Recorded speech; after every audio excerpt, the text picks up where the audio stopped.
Yo ya assalamu alaikum warahmatullahi wabarakatuh. Warona man tibras hordoftan akkam nagaa jirtu fayyaa keessanii nageenya keenya kan kabaja kan jaalala bakka isin jirtan iddoo isin jirtan tilagee meeqa ceesina qaqqabu isin jecha har'aaf qophii jaalala akkaan bareeddu taatee qabxii saddeet isin qabadde dhufee jira waan barumsa jaalala waan isin jala addaan kuteef asumaan dhiifama guddaa isin gaafachuun jaalala hordoftoota jaalala garuu warri yeroo jalqabaatiif gara chaanaala kana dhufaa jirtan subscribe godhadhaa mallattoo guddaa tuqadhaati yeroo kamuyyuu jechuun jedha akkasiin darbine kanaafiyyuu fataa wajji jecha jaalalleewwan lamaan haati manaaf abbaan manaa nu dhaggeeffadhaa isiniin jenna tole ani hanniidha kasii wajjiniin ture waan barumsa jaalalaatti isin jalaa tureef irra deebi'ee dhiifama isin gaafadha jechuun dhaabuu barbaadaa jiraa jechuu kiyya miti kana achi itti fufaa isiniin jechuu kiyya saanaalli hanni chaanaala bashannanuu bichaati jechuun cinqiin takka hin jiru nu bira hodhuftan shaa jechuu jala san ta'uudhaaf garuu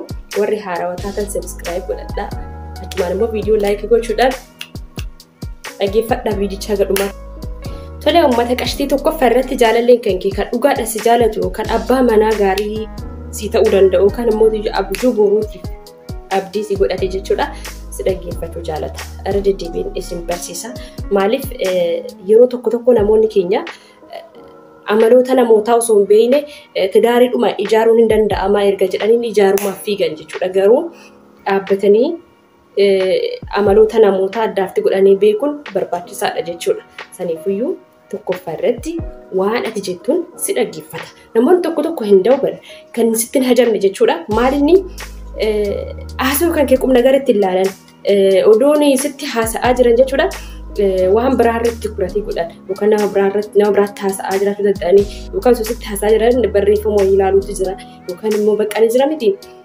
qalbiidhaan sitti haasa'an osoo itti haasoftee turtee immoo maalas hin jedhe amma osoo ittiin iyyuu I think yaadachuu dhabuu danda'a jechuudha namoonni akkasii suni kuratii sirriitti godhaa hin jiru jechuudha ergiidhaan nyaamite jechuudha tidaarii keetiif gahaadha miti jechuudha ofitti amanamummaa hin qabu jechuudha sirriitti kuratii godhee akka itti salaallataa jirtan silaallataa hin jiru jechuudha so kanaanis namoota addaan baafachuu ni dandeettanii waan si jaaladhee siin jedhe qofaaf jaalala dhugaa si qaba jettee murteessuun ulfaataadha jechuudha namoota amaloota isaanii addaan baasuun dirqama jechuudha lammaffaan immoo hin fakkeessu namni dhugaadha si jaallatu hin fakkeessu jechuudha eenyummaa isaa hin dhoksu waan hin jirre fakkeessee sitti haasa'u an akkasiin qabaa an akkasiin ta'ii of jajuun tokko of jaallachuu tokkotu irraa argama namoota tokko keessumaayyuu nama keenya amma saatii ammaa kana irratti waa akkasiitu irraa argama daariin akkasitti ijaaramee akka qalbiitti diigamaa jira jechuudha so hin fakkeessu waan ati hojjettellee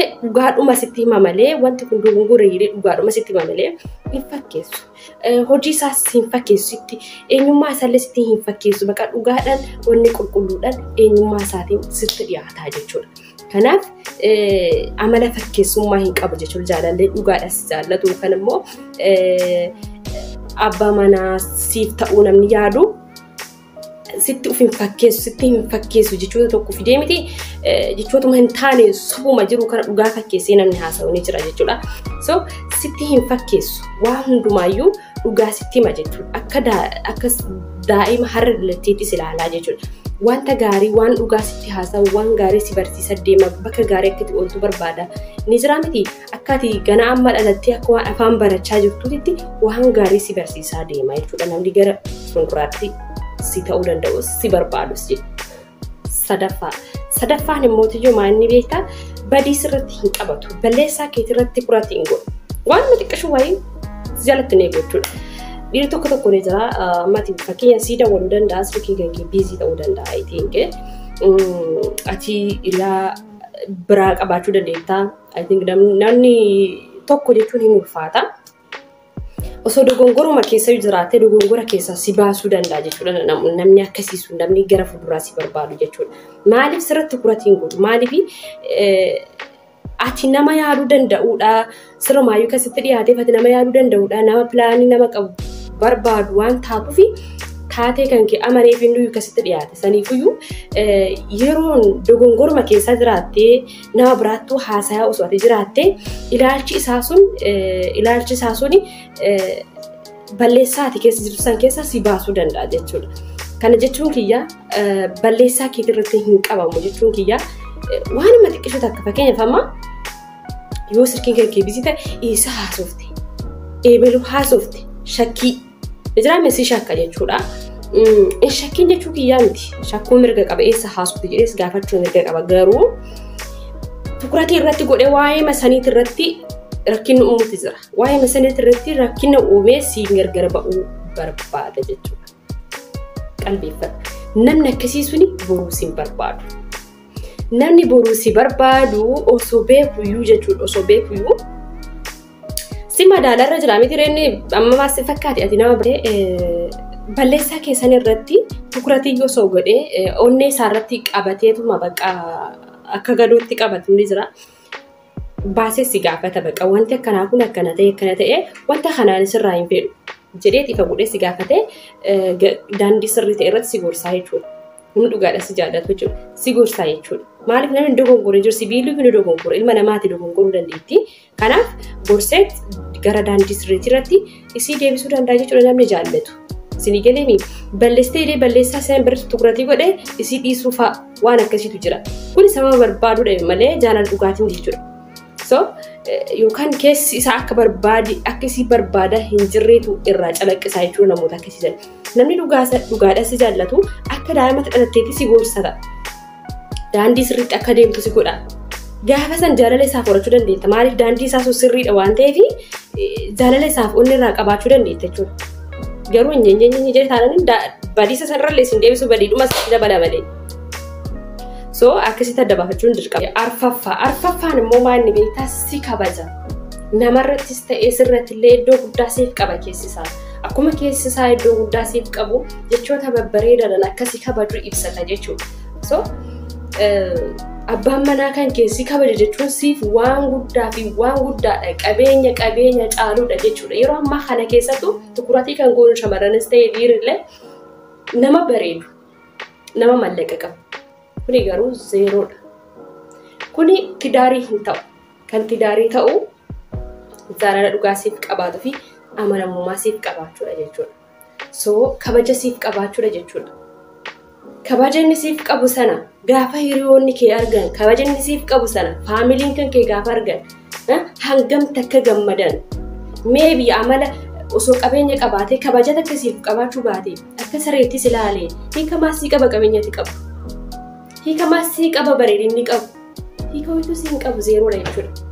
Kanaaf kabajillee har'aaf arfaffaa qabateera jechuudha. Qabxii arfaffaa qabatee jira. Har'a akkuma tasaa barumsa wayii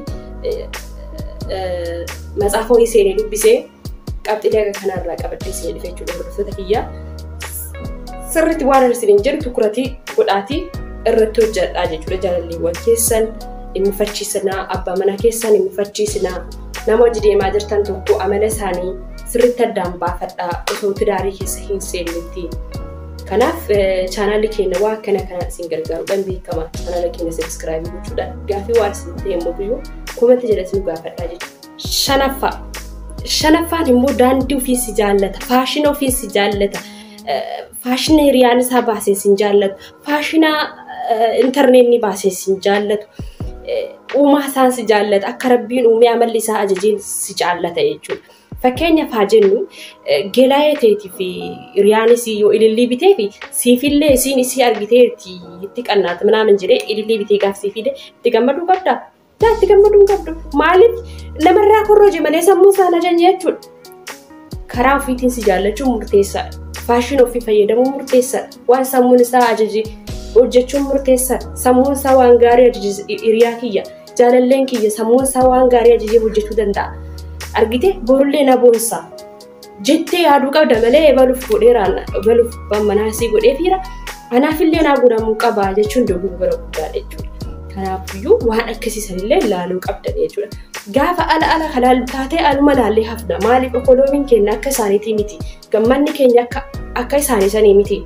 Ilaalchi keenyas waladda, uumaan keenyas waladda, manni keenyas waladda, okoloomiin keenyas waladda. Kanaaf nama laallee osoo hin taanetti inni sammuunsaa mana kiyyaaf kana barbaachisaa ajajee hojjetudha jechuudha. Kasi gammachiisuu qabu kana malee ebaluuf akkas godhameera ebaluu saniif erga godhame isiin immoo wanta kana akka godhamuuf hin barbaaddi nan godhaaf jedhee taanaan dogongora jechuudha. sammuus ta'ajajee siif godhuun si gammachiisu qaba. Nama akkasiisan jaallachuu qabda. Nama daandii isaatiin deemuu danda'u. Namni akkasiisun maalinni jireenya isaatis namni sajajee osoo hin taanetti uf ta'eetan namaayyuu fakkeenya ta'ee namni akka irraa fakkeenya fudhatutti hojjetatuu danda'a jechuudha. Waan gaarii nama ofitti amanamummaa qaba. Dhiira hundi bar dhiiraa miti. Dhiirri hundi dhiiraa miti. Dhiirti itti bareedee surree kaawwatee zanaa hidhee deemu hundi dhiiraa miti. Okay? Dhiira kan godhu akka dhiiraa deemuu fi akka dhiiraa hojjechuu akka dhiiraa dubbachuu bakka dhiiraa dhaabbachuudha malee kan dhiira nama godhu jechuudha. So nama jechuun nama akkasiiti jechuudha. Nama akkasitti sammuu isaa kana keessaa waan gaarii burqee hojjetee siif fide siif godhe. Kennaas ta'e mana keessattis hojii ta'e manuma kana ijaaruuyyuu haa ta'u. Waan pilaanii isaatiin deemetti gammadu qabe. Okay guys, Jaaffaa walitti deemee jira. Jaaffaan immoo yeroo gaddaaf gammachuus cinaa keetaa. Yeroo gaddaaf gammachuus jechuun akkuma gammachuu qaban namaa gadda hin qaba jireenya ilma namaa kana keessatti. Kuni qabeenya hin madaalamu, kuni waan akkaan hin madaalamu. Gaddi ilma namaa irratti uumamuun Rabbiirraa malee namarraa miti jechuudha. Kun hin beekamu jechuudha. So qabeenya qabdaaf gaddi sirratti uumamuu hin danda'u miti.